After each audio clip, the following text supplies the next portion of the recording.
मटियारी खां रिपोर्ट करे रहियो आहे तामीर लाखो। मटियारी ज़िले इंतिज़ामिया जी बेहसी सुपर फ्लेट जे वरी बोर अलर्ट बावजूद बंदनि जी हालत नाज़ुक। मुतासिरनि लाइ को बि बंदोबस्त नाहे। सिंध हुकूमत पारां सुपर फ्लेट जे इम्कानी वरी बोर बाबति अलर्ट जारी करण बावजूद ज़िले इंतिज़ामिया ऐं इरीगेशन खातो संजीदगीअ सां क़दम खणण में नाकाम थी विया आहिनि।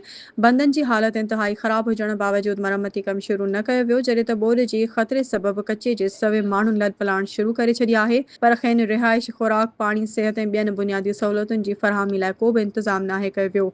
ज़िले इंतिज़ामिया जी सुस्ती ऐं गैर ज़िम्मेवार रवैये सबबि हज़ार इंसाननि जूं हयातियूं ख़तरे में पइजी वियूं आहिनि।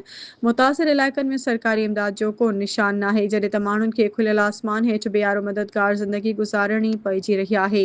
मक़ामी माण्हुनि जो चवणु आहे त इंतिज़ामिया फ़क़ति इजलास सॾाइण ऐं काग़ज़ी कार्रवाइनि ताईं महदूद आहे। अमली तौर ते बंदनि जी निगरानी, लॾ कंदड़नि जी मदद या ॿोॾि जी रोकथाम लाइ को बि क़दम न खंयो वियो आहे। केतिरनि इलाइक़नि मां रिपोर्ट मिली आहे त बंदनि में ॾार पइजी विया आहिनि, पर इरीगेशन अमलो उते पहुचण ताईं बि तयारु नाहे।